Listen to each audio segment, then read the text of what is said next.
Terima kasih Anda masih bersama kami. Bagi Anda yang baru saja bergabung, berikut kami hadirkan kembali 3 berita utama hari ini. Penertiban lokasi penambangan emas di Pulau Buru kembali digelar. Ribuan penambang emas tanpa izin mulai mengosongkan lokasi Gunung Botak. Tersesat di hutan saat ke kebun, seorang lansia di Kepulauan Tanimbar ditemukan lemas oleh warga.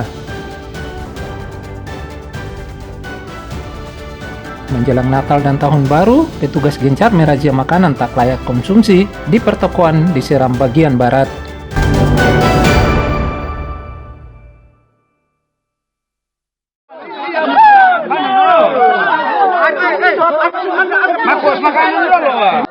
Seorang warga Desa Kelan, Kecamatan Tanimbar Utara, Kabupaten Kepulauan Tanimbar yang hilang di dalam hutan sejak Sabtu akhirnya ditemukan selamat pada Selasa pagi. Korban ditemukan warga di hutan lokasi korban hilang. Korban bernama Melaki Labobar, umur 71 tahun. Saat ditemukan kondisi korban dalam keadaan lemas. Ia langsung dipanggul oleh warga dan diserahkan ke keluarga di kampung. Korban telah ditemukan dan dalam keadaan lemas, dan korban telah memeluk sebuah pohon yang duduk sambil meminta tolong, sehingga langkah antisipasi dari itu menyuruh masyarakat untuk menggotong korban sampai ke lokasi yang aman. Setelah itu diberikan bantuan seadanya seperti diberikan teh gula yang manis dan makanan selayaknya kepada korban. Setelah itu korban dibawa pulang ke kampung. Sebelumnya Melaki Labobar pergi ke kebun sekitar kampung, namun hingga malam korban tak kunjung pulang ke rumah. Informasi orang hilang kemudian dilaporkan ke warga dan aparat desa setempat. Warga setempat melakukan pencarian, namun korban tak kunjung ditemukan. Korban baru ditemukan saat pencarian hari keempat oleh warga. Berti Tatang dan Juhri Samaneri melaporkan dari Kepulauan Tanimbar.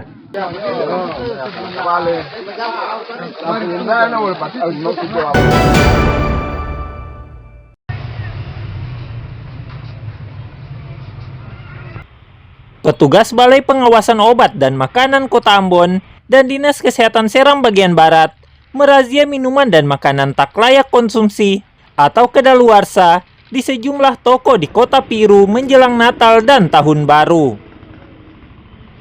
Dalam razia, petugas Balai POM dan Dinas Kesehatan tidak menemukan minuman dan makanan tak layak konsumsi atau kedaluarsa. Masyarakat sudah lebih cermat untuk melihat berbagai kemasan yang ada. Bukan saja nanti kita dari Balai POM maupun dengan intensifikasi seperti yang tadi kami lakukan bersama POM, tapi dari sini kami mengimbau kepada masyarakat untuk dia lebih cermat melihat kemasan untuk label kemasan, tanggal kedaluarsa yang ada di label kemasan. Razia ini merupakan kegiatan rutin Balai POM dan dinas terkait untuk memastikan produk atau makanan yang dijual aman untuk dikonsumsi warga Seram bagian Barat.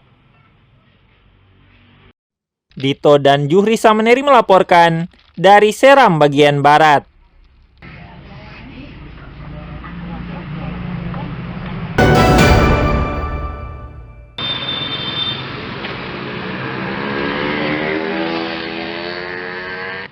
Menjelang perayaan Natal dan Tahun Baru, pedagang musiman yang menjual atribut Nataru sudah mulai marak.